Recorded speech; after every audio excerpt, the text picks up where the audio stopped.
मणिपुर मामले में संसद फिर हंगामे के संसद पे आसार है। सुप्रीम कोर्ट में आज बहस है, सुनवाई है। केंद्र सरकार एक्शन मोड में है। सरकार ने सुप्रीम कोर्ट में दिए हलफनामे में कहा कि जांच सीबीआई को सौंपी गई है। सरकार ने मणिपुर के मामले की सुनवाई राज्य से बाहर करने की गुहार भी लगाई है। केंद्र ने यह भी बताया कि प्रशासन सख्ती से काम कर रहा है। अब तक हैवानियत वाले वीडियो पर 7 आरोपी पकड़े गए हैं। सरकार ने यह दावा किया कि मणिपुर में मैतेई और कुकी समुदाय में 6 दौर की बात हो चुकी है। खुद शाह बात कर चुके हैं। वहीं विपक्ष संसद में प्रधानमंत्री के बयान पर अड़ा है। तो ये तस्वीरें भी हम आपको दिखा रहे हैं, क्योंकि देखिए 20 तारीख से सत्र की शुरुआत हुई है। 11 अगस्त तक मानसून सत्र चलना, लेकिन अभी तक सुचारू रूप से एक दिन भी सत्र का चल नहीं पाया है। वहीं दूसरी तरफ मणिपुर से बाहर सुनवाई की गुहार लगाई गई है।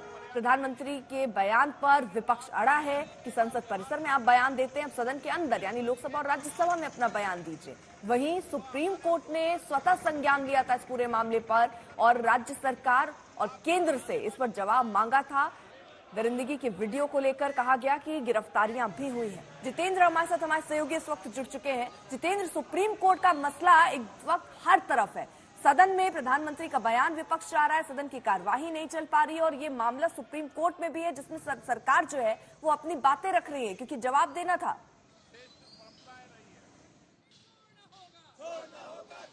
बिल्कुल, सरकार की तरफ से एफिडेविट इस पूरे मामले को लेकर के सुप्रीम कोर्ट को दिया गया है। लेकिन संसद की अगर बात करें अर्पिता, तो संसद में आज भी हंगामे के आसार हैं। लगातार विपक्षी पार्टियां यही कर रही हैं कि यहां पर प्रधानमंत्री को आकर के जवाब देना चाहिए। वहीं अगर सत्ता पक्ष की बात करें तो उनकी तरफ से भी तैयारी पूरी की जा रही, क्योंकि जो अविश्वास प्रस्ताव का नोटिस दिया गया है उसको एक्सेप्ट कर लिया गया है और अगले सप्ताह में माना जा रहा है कि इस पर चर्चा होगी। विपक्षी पार्टियों ने जो नोटिस दिया है उस पर सत्ता पक्ष की तैयारी यह है कि 1993 में जब नागा और कुकी के बीच में जो क्लैश हुआ था, उस दौरान इतने ज्यादा लोगों की मौत हुई थी, इतने ज्यादा लोगों की डेथ हुई थी। उस दौरान की सरकार ने किसी भी तरीके से कदम नहीं उठाया था और जब सदन में जवाब देने की बारी आई थी तो गृह राज्य मंत्री जो उस वक्त के थे उन्होंने दिया था। तो इस तरीके की तैयारी जो सत्ता पक्ष की तरफ से किया जा रहा है कि जब प्रधानमंत्री या जो केंद्रीय गृह मंत्री अमित शाह अगर जवाब देते हैं तो उस दौरान किस तरीके से उनके एक एक सवालों का जवाब देना है। तो वहीं दूसरी तरफ आपको बता दें कि केंद्रीय गृह मंत्रालय के सूत्रों ने यह जानकारी दी है कि मैतेई और कुकी समुदाय के बीच में बातचीत का दौर लगातार चल रहा है और शांति बहाली करने के लिए 6 राउंड की मीटिंग और बातचीत इस पर हो चुकी है। इसमें लगातार गृह मंत्रालय ये कोशिश कर रहा है कि वहां पर शांति बहाली हो, क्योंकि जो रिपोर्ट्स आ रही हैं 18 जुलाई के बाद किसी भी एक व्यक्ति की डेथ वहां पर नहीं हुई है। तो कोशिश ये किया जा रहा है कि वहां जो स्कूल कॉलेजेस हैं उसको खोला जाए और ये भी पता चल रहा है कि करीब 82% के आसपास जो स्कूल कॉलेजेस हैं वो खोले जा चुके हैं। जो सरकारी कर्मचारी हैं 72% के आसपास, वो तमाम कर्मचारी वहां पर आकर के ऑफिस अटेंड कर रहे हैं। तो शांति बहाली पूरी तरीके से वहां पर इस वक्त की जा रही है।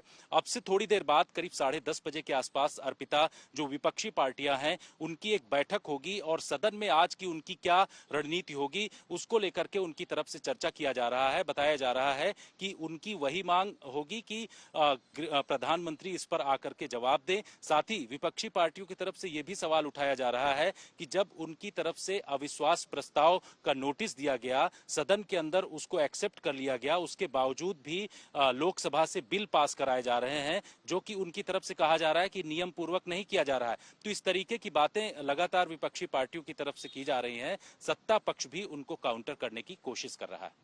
बिल्कुल, तो यहाँ पर देखिए संसद की कार्यवाही नहीं चल रही है। मणिपुर एक बड़ा मुद्दा है, अविश्वास प्रस्ताव इस पर आ चुका है, जल्द इसकी तारीख भी सामने आ सकती है।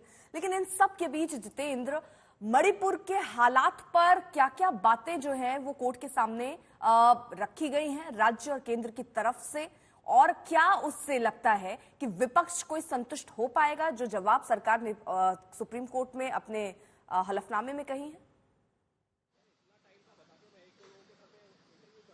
देखिए, सुप्रीम कोर्ट की तरफ से जो नोटिस दिया गया था उसके आधार पर जो केंद्र सरकार की तरफ से एक हलफनामा एफिडेविट दिया गया है जिसमें वो तमाम जानकारियां बताई गई हैं। ये नोटिस था वायरल वीडियो को लेकर के, जिसमें जिस तरीके से जो वीडियो सामने आया था उस वीडियो को शूट किया गया और बाकायदे उसको कैसे उस वीडियो को इंटेंसली वायरल किया गया, इस बात को लेकर के भी तमाम जानकारी इस एफिडेविट में दिया जा रहा है। और साथ ही ये भी बताया गया कि इसके खिलाफ कार्रवाई किस तरीके से हुई है। इसमें 7 लोगों की अब तक गिरफ्तारी हो चुकी है और माना जा रहा है कि इस वीडियो की जो जांच और कहां से इसको वायरल किया गया, इन तमाम चीजों को लेकर के सीबीआई को जांच दिया जा सकता है और इस पर आज फैसला हो सकता है। ये तमाम चीजें जो है वो कोर्ट को जानकारी दी जा रही है और इसी मामले को लेकर के ये कहा गया है कि जो मणिपुर के बाहर कोर्ट में इसकी सुनवाई होनी चाहिए, इस बात की लेकर के गुजारिश किया गया है।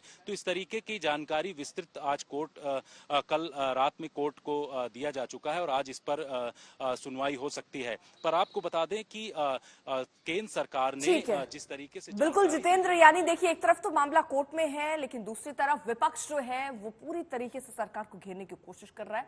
किस तरीके की बयानबाजियां हो रही हैं आपको सुनवाते हैं।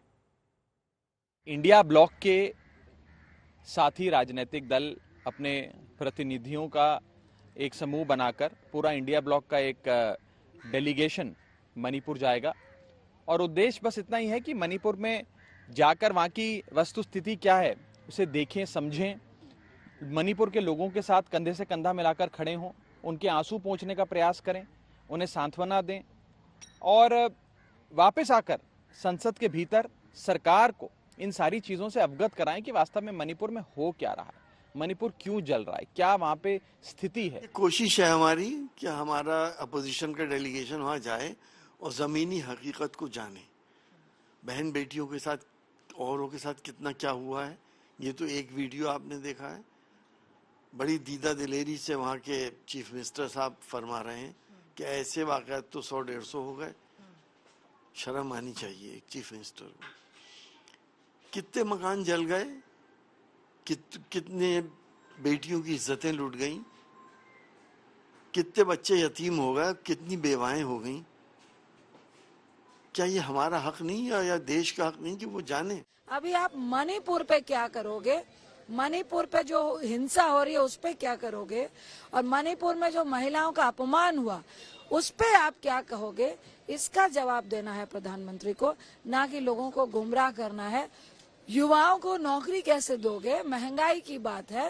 ये मणिपुर मुद्दे को इसलिए डाइवर्ट कर रहे हैं ताकि मणिपुर के बाद लोग उनसे टमाटर का प्राइस ना पूछे, हरी मिर्च का प्याज ना पूछे, महंगाई का प्राइस ना पूछे। ये सिर्फ और सिर्फ मुद्दे को डाइवर्ट कर। अभी चुनावी माहौल शुरू हो गया है, विपक्ष ये लगातार करेगा, वो नहीं सदन चलने देगा, वो दिखाएगा कि सरकार चला नहीं पा रही है।